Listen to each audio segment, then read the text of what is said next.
which lay before the great flood in the area we now call the Atlantic Ocean. So great an area of land that from her western shores those beautiful sailors journeyed to the South and the North Americas with ease in their ships with painted sail. To the east, Africa was a neighbor across a short strait of sea miles.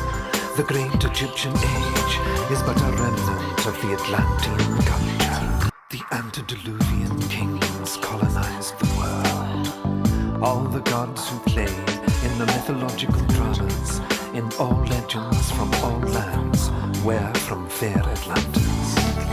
Knowing her fate, Atlantis sent out ships to all corners of the earth. On board were the 12, the poet, the physician, the farmer, the scientist, the magician, and the other so-called gods of our legends.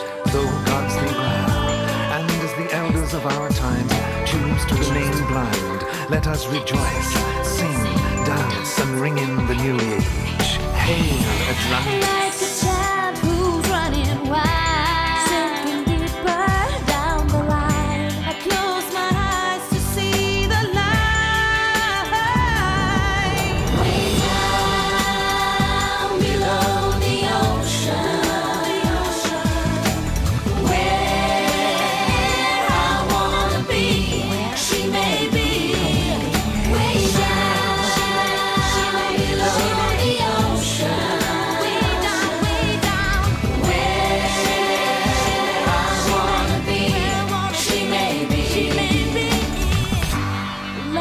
Child who's running wild, sinking deeper down the line. I close my eyes to see the light.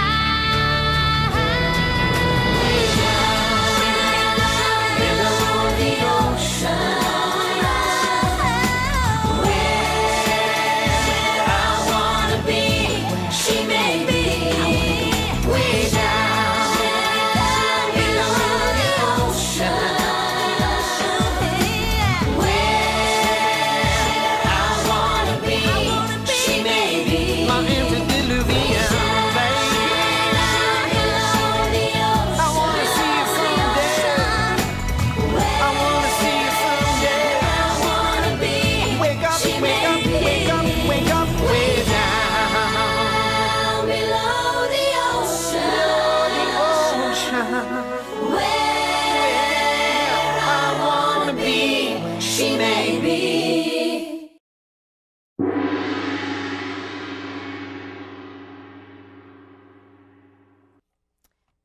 Is James Tyberonn. And his subject is the crystals of Atlantis, and after break it will be the vibrational stones for health and spirituality. Now, I was particularly pleased when I called James to have a conversation about his biography because he shared with me a very special story that sounds like many of ours. He said that he was, at one time when he grew up in Arkansas, a born-again Baptist. He became a geologist and for many years traveled the world. And on one occasion, he happened to be on the Amazon River when he encountered a German man who was an engineer who was laden with books for him, had books to share, because down there, of course, television not being something they enjoyed watching, they loved to read a lot of books. And guess what one of the books was? One that brought many of us to the Edgar Cayce work. Yes, There is a River. So James read There is a River from cover to cover, and from that day forward was what I call a born again and again Christian, rather than a born again Christian. He has since been on the spiritual and metaphysical path, so he is thrilled to be here finally to what he calls home. And if you've been up in our meditation room of late, you will see a beautiful lapis lazuli that he donated just this year. It's magnificent and so powerful. So that was a gift from James. Go up and experience it. And he promises he may bring yet another stone to the A.R.E. So, James Tyberonn worked as a professional engineer and a geologist for 33 years. As a geologist, he had the opportunity to study the Earth from every continent He has circumvented the globe many times and traveled to over 85 countries in his geology work. He was recently privileged to be invited to the United Nations to speak for their SEAT conference as a featured speaker. As a musician, Tib produced and recorded a music CD of blues and jazz, and all of the proceeds from the CD are donated to charity, the Foundation for the Cure of Cystic Fibrosis. Tib, as he's called lovingly by friends and those who know him, is a member of the Sierra Club and a staunch environmentalist. He has a great love for the planet and believes the Earth to be a living sentience of Gaia. He has visited over 300 sacred sites across the globe. He has authored 4 books, co-written a 5th with Lee Carroll and Tom Kenyon, and is writing his 6th book now on the metaphysical healing properties of gemstones. He has learned firsthand what he teaches. He walks his talk in humility and gratitude, and his goal is to merge the scientific and the spiritual, forming the integral circle. Please join me in welcoming James Tyberonn.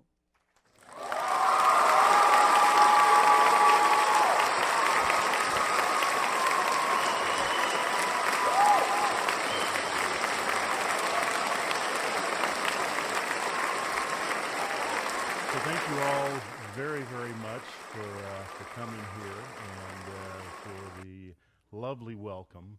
And before I begin, I would like to give credit to this wonderful organization. As Ellen said, it's my first time here, but what an amazing place. I mean, the warmth, the heart, the spirituality just exudes from here, and you can truly feel the spirit of Edgar Cayce. And as Ellen mentioned, I was on the banks of the Amazon River when I read There Is a River, and it just and it was just an astonishing experience for me, because I had been raised by a very spiritual family in Arkansas. My grandfather was a Baptist minister, my father was a deacon, and most of my uncles were deacons, and we went to church every time the doors were open. And I felt guilty because I didn't always enjoy it. And I couldn't quite relate to the idea that if you didn't ask to be saved, you'd be burning in hell forever. And so I thought, well, that's a no-brainer. And so I ask every night, and but never truly had that experience of answering the questions that I had inside. And when I read that book, it did. And I had that absolutely extraordinary experience of literally walking on clouds for 3 or 4 days in the Amazon. And those of you that have never been to the Amazon, I was past the point where the Rio Negro and the Rio Amazonas come together at an extraordinary place called Manaus. I was 300 kilometers north of there, and that's an area where the purple dolphin are. Some of you may not be aware that a violet-colored dolphin actually exists in the Amazon River. And the location that I was in, the river was 13 kilometers wide, about 100 meters deep. And at night, or right around the evening time, the dolphins would come up. So I wasn't sure at first if that was just part of the experience I was having after reading the book, or if it was a real experience, but it was both, in fact. There are purple dolphins that swim in the Amazon River, an extraordinary experience. But back to the A.R.E., I want to acknowledge that book written by Thomas Suger changed my life, and it was the life of Edgar Cayce, the fact that he had so much integrity in the struggles, and the fact that he went through something of the same experience that many of us as Christians had when we become aware of a greater reality, a greater truth. And so I could relate to his experiences as I read it. And then when I got into the part about reincarnation, about laws of cause and effect, about soul's purpose, it was like 1,000 lights lit up inside my heart.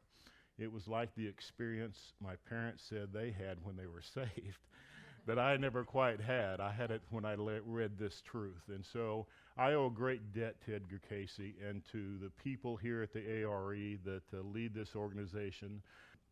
I want to mention Charles Thomas Cayce. I had the opportunity to meet with him at his home, extraordinary hospitality. And I also want to acknowledge John Van Auken. I believe that John is one of the most extraordinary teachers on the planet today. He truly is someone I consider a mentor, a shining example.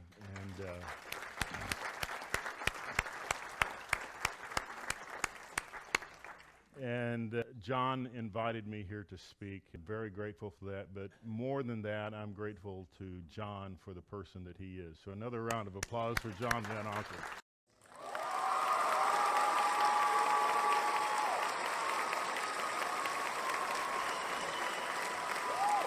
Okay, so I'd like to get started on the presentation, and I'm going to do two today. The first one, of course, is the story of Atlantis and the crystals, and the second one is about healing gemstones. And so I often tell people that my life makes more sense in retrospect than it did when I was going through it. I was born in Arkansas, and Arkansas is, and a lot of you may not know this, and I'll tell you that Arkansas is the largest deposit, singular strata deposit of quartz in the earth. And so I was born in the crystals. And then as soon as I finished my university, I moved to Brazil, which is the other largest deposit of quartz crystal on the planet. So I spent a lot of time in that quartzian piezoelectric energy.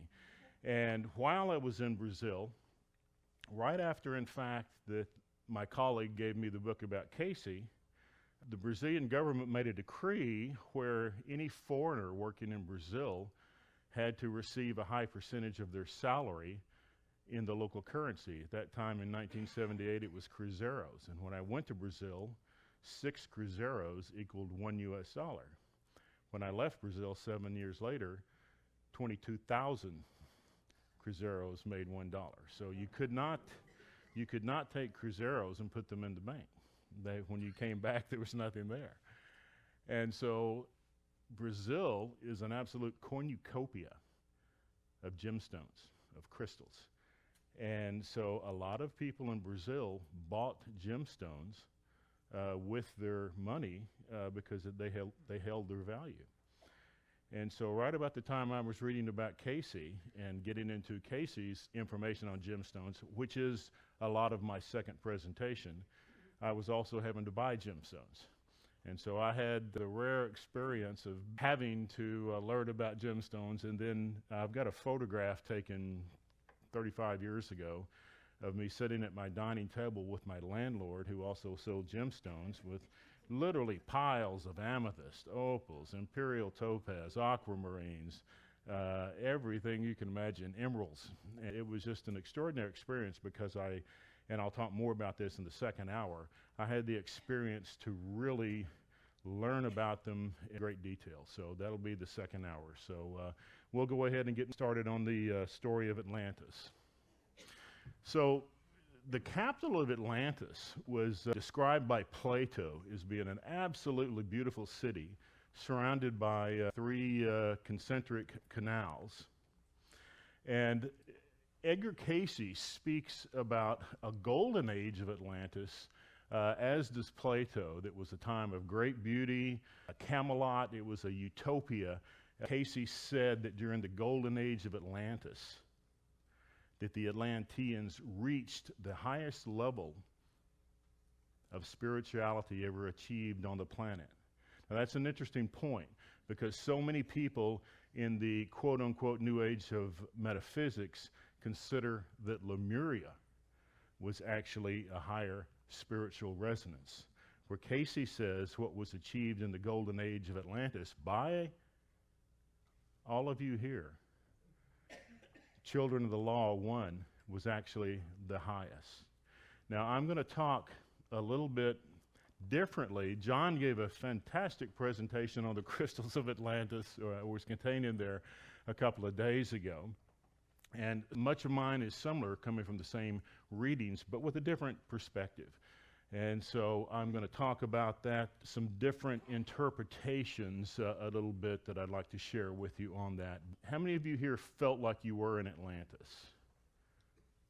And it's about half of the people. Cayce said about 70% of the people on the planet had lifetimes in Atlantis. And he also said before his death that Atlanteans were coming back in by the thousands, by the tens of thousands, and that they would have some important decisions to make and would also bring some incredible innovations and discoveries in terms of science that would upshift our time almost to that of what the Atlanteans experienced. And so the golden age of Atlantis was a time of great beauty, a time that was a Camelot, and it is, as I mentioned, a time in which we had to make some decisions, and it ended sadly for us. And we have an opportunity in this lifetime to perhaps correct some of those. I mentioned earlier the capital of Poseida was surrounded by canals.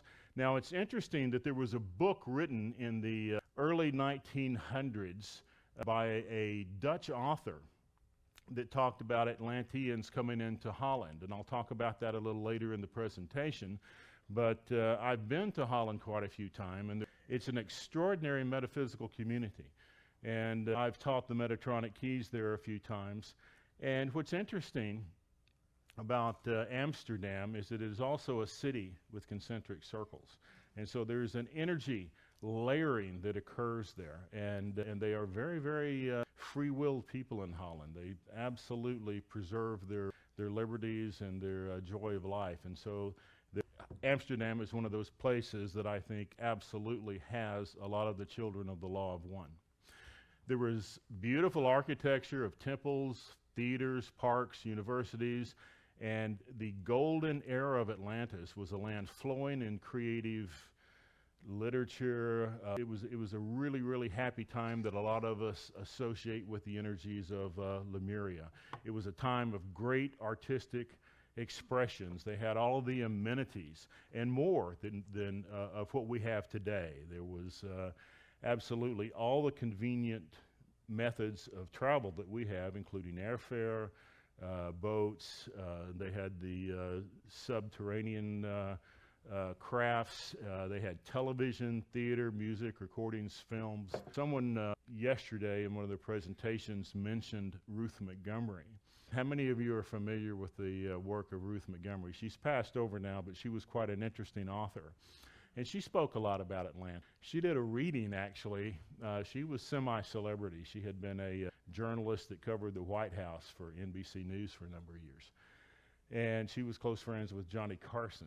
And she stated that Johnny Carson had been a television host similar to the way he was in this life in Atlantis. And so that was quite interesting. But the fact is they had television, they had theater. And it's sad, but we think of Atlantis now in a sense of sadness, a sense of regret, a sense that it was a terrible society. And it was not.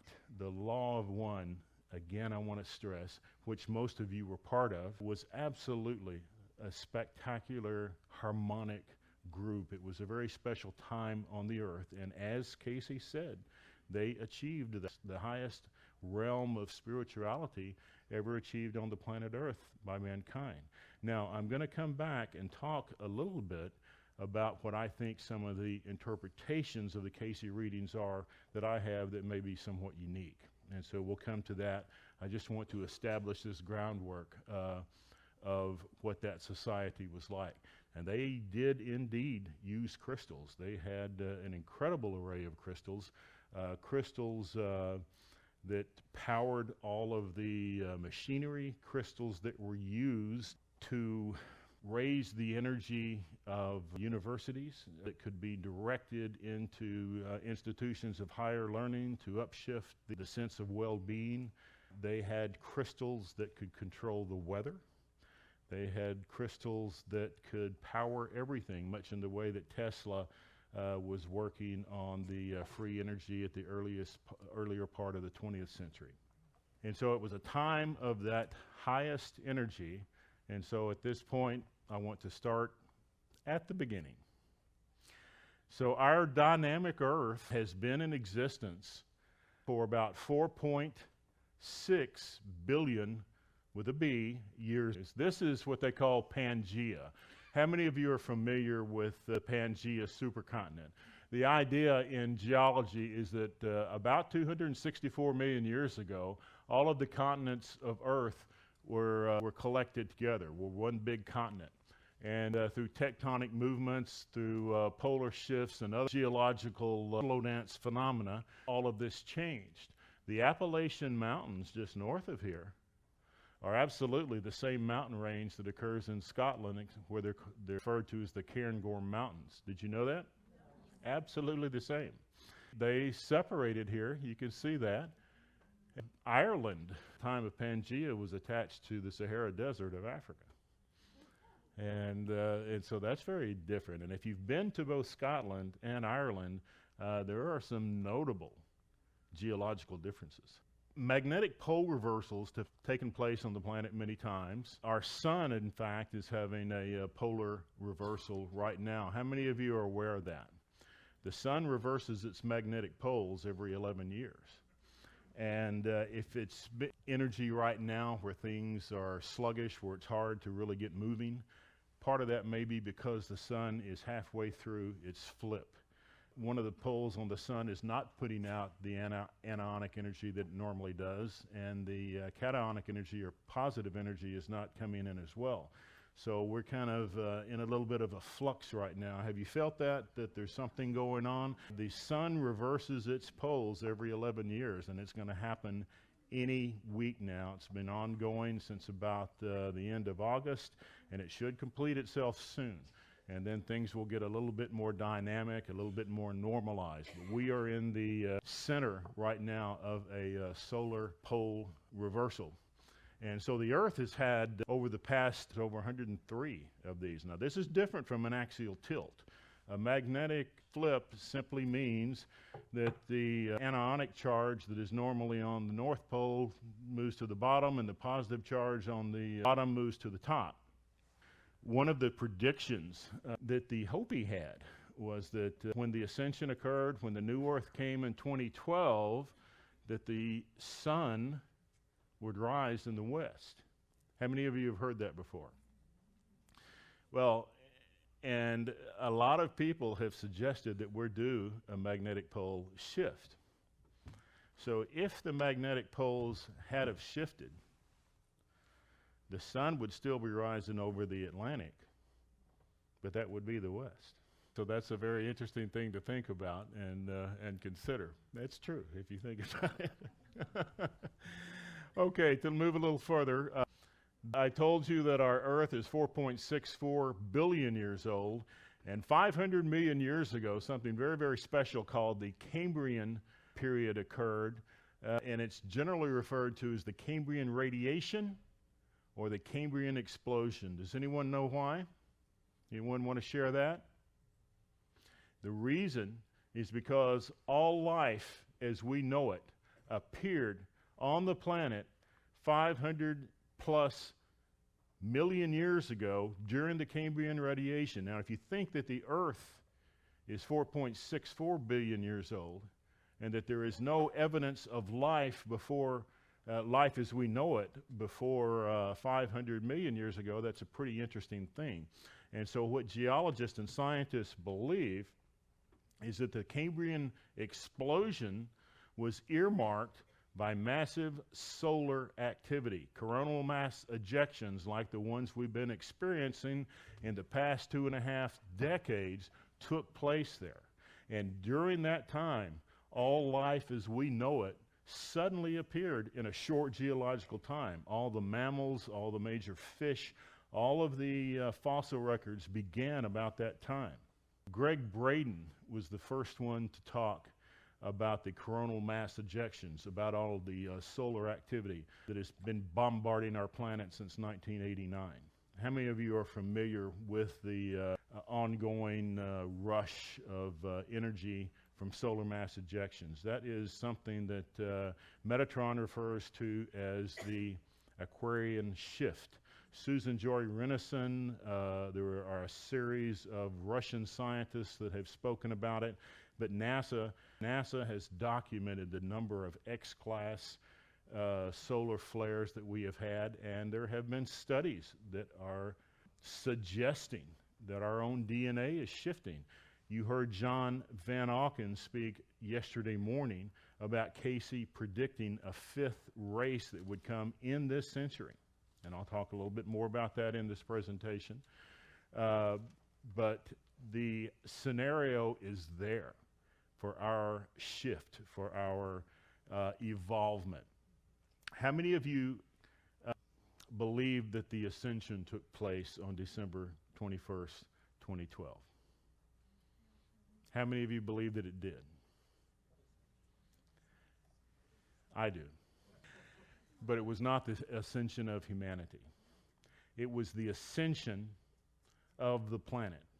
What I believe occurred on December 21st, 2012 was that the Earth expanded into 12 dimensions. And that humankind will follow in about 15 generations. Obviously, if you look around now, we're not an ascended race. Humanity is far from being even in harmony. There are wars taking place, there is greed, there is controls, there are all of the things that we need to work out, but something did change. On December 21st, 2012, I believe a new grid came into place. And I believe that it is a crystalline grid, not the magnetic. And that it shifted us into 12 dimensions. And that is the matrix that will allow us to move into the ascension of humanity. And so this Cambrian age has a commonality with us, because all of these suns coming down, all of these solar energy rays, these anionic charges have shifted the atmosphere in our Earth. John spoke yesterday about the four creations of the Akasha, about the first and second interjections of Lemuria into the motherland, and then the first inclusions, the first excursions into Atlantis at about 210,000 BC, about 200,000 years ago. And as I mentioned, John shares that Cayce predicts a new body type will emerge in the new millennia, which will be the fifth race adaptation. We are currently carbon-based physical bodies. Dr. Carl Sagan, who is the author of Cosmos, how many of you are familiar with Carl Sagan? Extraordinary guy. And he used to be on the talk show circuit quite a lot. He suggested 30 years ago that if there is any other element capable of sustaining our biology, it would be silicon, which is the base of quartz crystal. Because carbon is a four-valent, in other words, it has four connections into compounds necessarily to sustain our life, and silicon is the only other one that is capable of doing that. And I'll tell you just an interesting story about Sagan. Sagan, you may remember the Dick Cavett show. Carl Sagan was quite the darling of the talk shows for a while, and he went on and he gave a really nice talk about the planets at the end of it, and he was particularly talking about the rings of Saturn, and he asked Dick Cavett if he had any questions or concerns, and Dick Cavett came back very quickly and he said not about Saturn, but that he had some concerns about the gaseous clouds around Uranus. So he was pretty quick on his feet there. And so this is what I think the ancient world looked like in the time of Atlantis. Cayce describes it as being about the size of Europe and the Middle East. And this would have been before any of the breakups around 200,000 years ago, where you can see that it basically touches North America, South America, Africa, and up into Europe. This is what I believe Lemuria looked like during that time frame. And not really spoken about in the Cayce readings, but mentioned in others, and the Metatronic readings is the continent of Rama, which extended from Madagascar up to Sri Lanka and almost to the edge of Western Australia there. So that's an interesting piece that I added into this as well.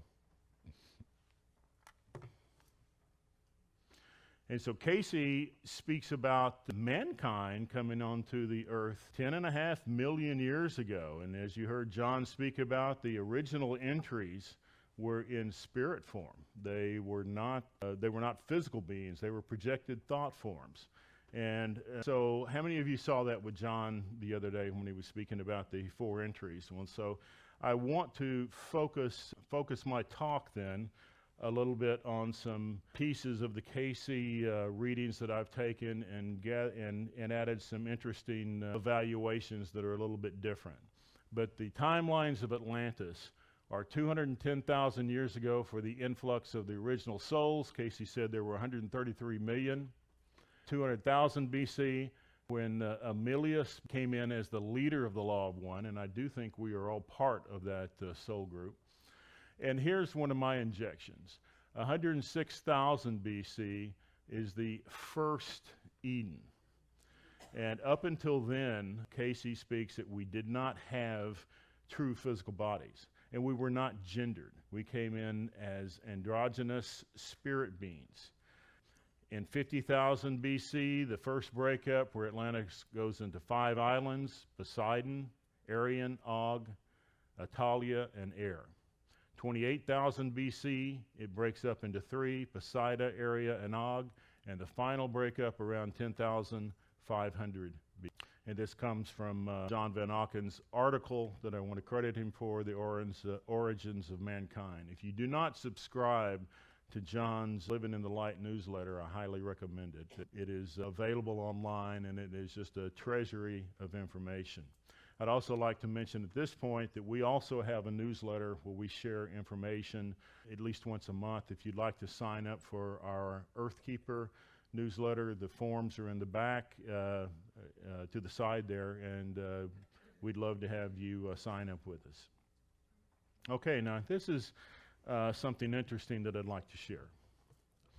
The Atlantean crystal, all of you have heard of the big terrible fire crystal. There were other crystals that we're going to talk about, but the fire crystal was the one that Cayce spoke about as leading to the final destruction. The Atlantean energy machine described in the Edgar Cayce readings was called the terrible crystal, or Tuawe stone. Now, interestingly, there's a verse in the King James Version of the Bible in Ezekiel 1:2 that reads as the following: "And the likeness of the firmament upon the heads of the living creatures was as the color of the terrible crystal stretched forth over the heads above." So there's evidence there that even in the writers of the Bible, that they were aware of 2 things. Of course, the terrible crystal that was probably responsible for what we think of as the Great Flood of Noah.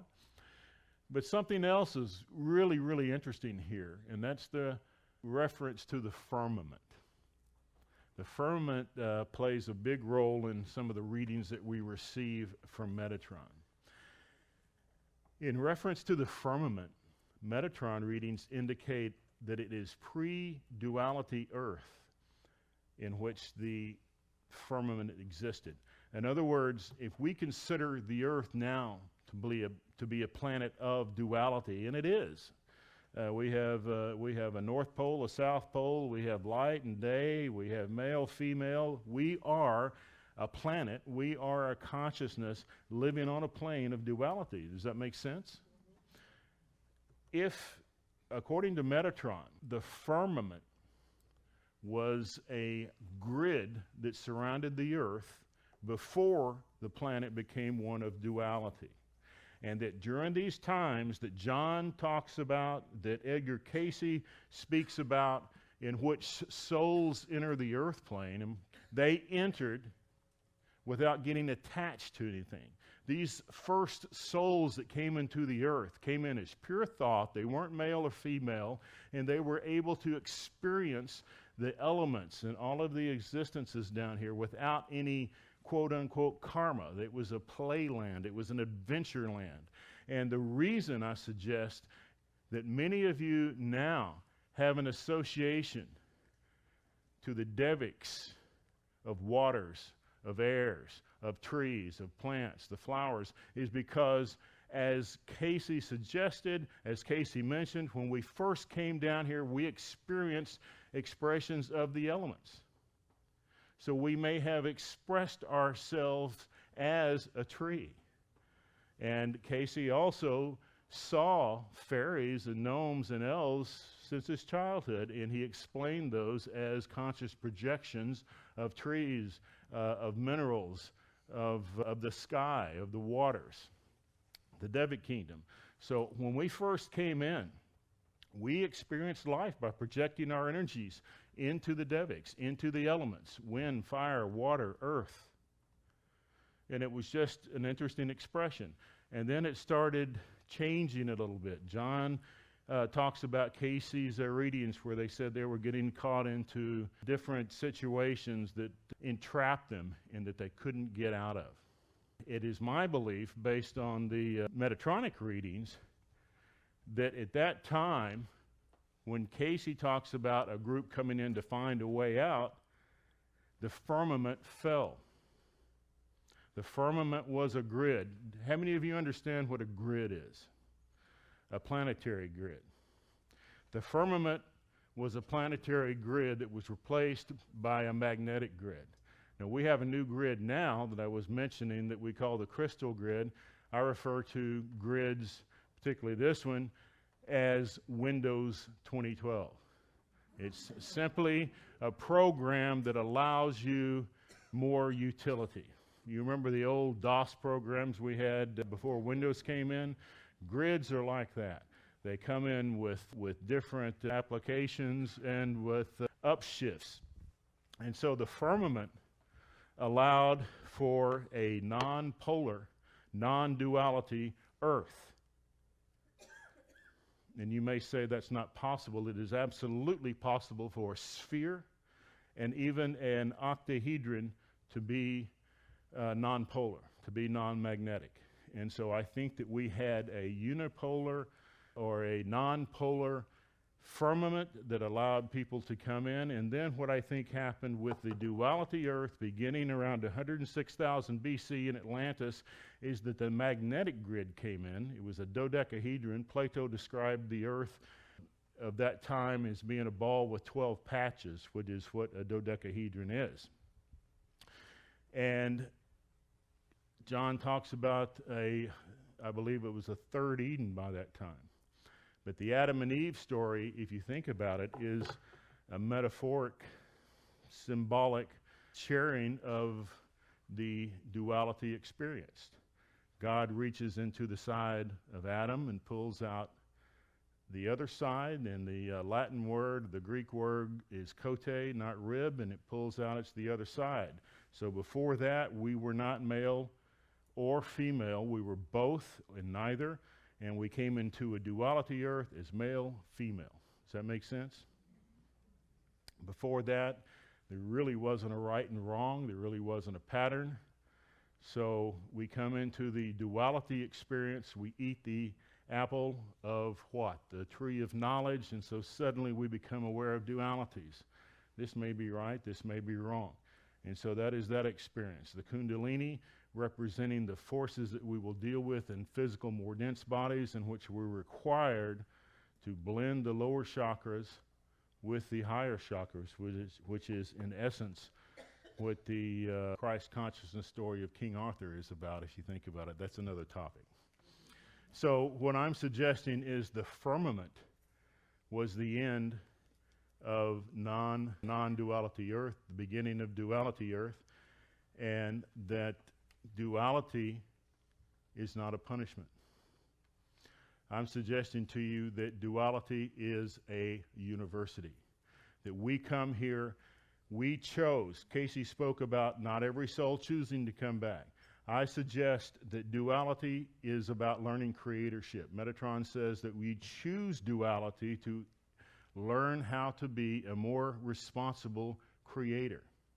Cayce says we don't go to heaven, we grow to heaven. But earth is a choice. And so we come to the University of Duality, the University of Earth, to learn through a great teacher, a teacher that makes house calls called cause and effect. And we learn how to perfect our lifetimes moving forward. And so that, I think, is the interesting aspect that I'd like to add to Atlantis, that I think duality occurred not during Lemuria. So those of you that think Lemuria had this utopian, wonderful time, they did, but they weren't really responsible for it. That's all there was at that time. It was a uni-world. There wasn't really a right and wrong. There were just experiences. It is in duality that the true earth that we know began, and our lifetime of cause and effect, our lifetime of lesson began. And so I think that took place in Atlantis, and I'm going to tell you how I think it crashed. Cayce talks about that great crystal receiving the rays of the sun, going through a prism. I suggest to you that there was a second moon of Atlantis, that there was a massive crystalline satellite that had an anti-gravity belt that circulated around it, and it moved auto-regulated, that it was Arcturian, Syrian, Palladian engineering construct, and that the great crystals shifted up to it, and that it beamed in. It was capable of putting in energy around agriculture to make it grow faster. It was capable of calming the tides, of controlling the weather to a certain degree, and all sorts of amazing things. It was the tool that controlled these vibes that were run out, and the airplanes were able to fly, picking up off of those energies. Now, Cayce says that the Firestone was 6-sided. You've all read that. You heard John talk about it. I speculate that it was about 10 meters in height, 32 feet, and it was about 4 meters wide. Now, he said it was capable of emitting gravity waves. Well, now that's interesting. And in searching the internet, R.F. Hutton, who has spoken here, found an article by Dr. Ray Mallett that has surmised a way in which quartz crystal can have a laser orbiting around it in a rectangular field on a hexagonal base and exude gravity waves. Quartz crystals can exude gravity waves, and that is what Cayce said was used. So we are getting close to that technology that they had in those days. So I'm going to tell you what I think was the end of Atlantis. The Aryans had perfected a body type. They controlled all the agriculture, all the money, and all the military. A charismatic leader rose up in Aryan, and he built a sense of pride. He taught them that they were a master race and that it was their place to lead the world. And this man was Hitler, and it was Himmler. And in fact, the Aryans have resurfaced in 2 other wars. World War II was a battle of the Aryans and the Atlanteans in a sense. But there was another one, and it was the Spanish Inquisition. That same energy rose up again. And they were having the desire to take over parts of Greece. But they couldn't get the Poseidons to let them have that great crystal, that weapon. But they knew the Poseidons were horrified at the genetic engineering. So the Aryans came up with a clever compromise. They said, let's set up a governing council. 4 people from Aryan, 5 people from Poseidon. We can do that. And if the council decides to stop the genetic engineering, we'll stop it. And in return, you train a few of our people on how to operate these crystals. A lot of them had doubts about it, including Tyberonn, who was one of the Pleiadians that was there, and they finally agreed to it. And for centuries it worked. They stopped the genetic engineering, and then in time they had, remember, people were living thousands of years then. They had enough people to take over the crystal controls, and Cayce has numerous readings, which I have in this presentation, where he talks about people originally being with the law of one and becoming seduced by power to go to the other side. There must be 10 readings in which Cayce gives for people. He said that you started out with the law of one, you had the crystal technology, and for your own advancement, you shifted sides. I can reference you the numbers after this if you want to see them, they're there. The Aryans seduced enough of the technologists to come across, and they brought one of the Poseidons over to their side on the basis that we need to quell these riots and we need to use this. And so they used this crystal satellite to create earthquakes. It began shifting, they didn't stop, and it was that satellite crashing that melted the quartz strata of the earth, and it was the end of Atlantis. That was the sad end of Atlantis. It is the crashing of the second moon. What did we learn from Atlantis? We carry that guilt, not because we were necessarily part of the Aryans, but because we didn't stop it. We got duped. What do we learn?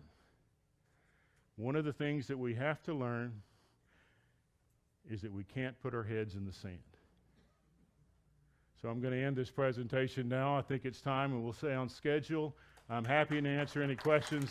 Thank you.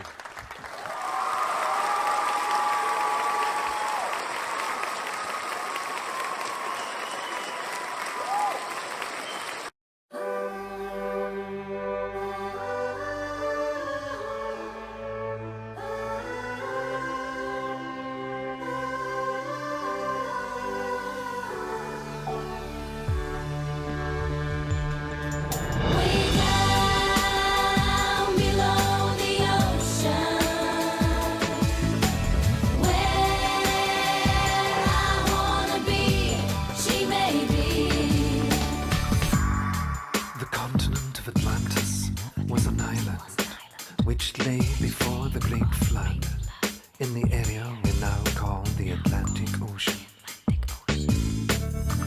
So great an area of land that from her western shores those beautiful sailors journeyed to the South and the North Americas with ease in their ships with painted sail. To the east, Africa was a neighbor across a short strait of sea miles. The great Egyptian age is but a remnant of the Atlantean culture. Like a child who's running wild, sinking deeper down the line. I close my eyes to see the light. Way down below the ocean, where I wanna be, where she may be. Way down below the ocean, where I wanna be, where she may be. The antediluvian kings colonized the world. All the gods who play in the mythological dramas, in all legends from all lands, were from fair Atlantis. Knowing her fate, Atlantis sent out ships to all corners of the earth. On board were the 12, the poet, the physician, the farmer, the scientist, the magician, and the other so-called gods of our legends. Though gods they were, and as the elders of our time choose to remain blind, let us rejoice, sing, dance, and ring in the new age. Hail Atlantis! Like a child who's running wild, sinking deeper down the line. I close my eyes to see the light. Way down below the ocean, where I wanna be, where she may be. Way down below the ocean, way down, where I wanna be, she may be. Like a child who's running wild.